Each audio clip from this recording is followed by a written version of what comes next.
Hi, I'm Cindy Hamilton, and I thought in this short video I would just talk with you quickly about choosing beads, and in yet another video I will show you how to make them.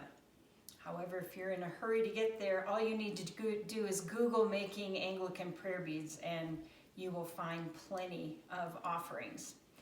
One of the things that I have found with prayer beads is I like how they feel. So I like the texture to change. So feeling the cross and the other stones I'm going to use has become very important to me. I also get a lot of my beads at Hobby Lobby, which is now closed.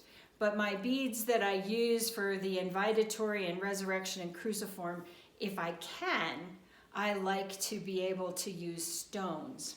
Here's a perfect example of that. These were all stones that I got at a rock shop. On this one, likewise, stones that I picked up at a rock shop. The wooden beads, however, came from Hobby Lobby. The other thing I find that's difficult is finding crosses that I like. You'll see that I tend to like this turquoise, but I also like the Ethiopian cross. This one, I actually use the beads from a necklace of my mother, so this one's really precious to me. So whereas I use the wood beads a great deal, I use other kinds of beads from Hobby Lobby or old necklaces. This is a pearl necklace I haven't yet made, and I think I'll use shells as the cruciform beads. I like the simple wooden beads, and I find a lot of people lean towards this as well, especially men. My husband drilled, I don't know if you can see that, hole in these so that I can make them into prayer beads. I ordered a bunch of these offline. I'll be honest, I'm not particularly fond of them. You get about 20 in a bag, and I don't like how they feel in my hand. So here are some other things that I bought at Hobby Lobby that can be cruciform bead and invitatory when I can't find stones. The other thing you will need are beads to put in between your weak beads. You'll see if you look closely that there are spacer beads, or seed beads, some people call them. So you'll need that. And then you'll need wire.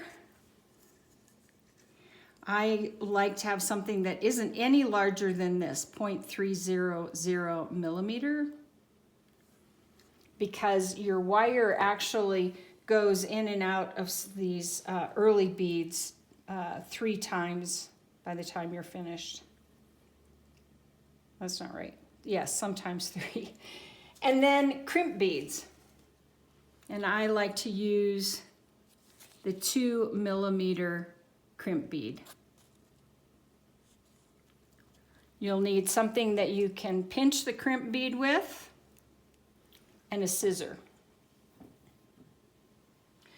The last thing I want to tell you about in this particular video is that be really careful about the size of the hole in the beads that you get. If it's too large, beads, little beads get lost in the larger beads. It's harder to tie them off. Also, if you follow a pattern of a particular size of bead, you're sometimes limited.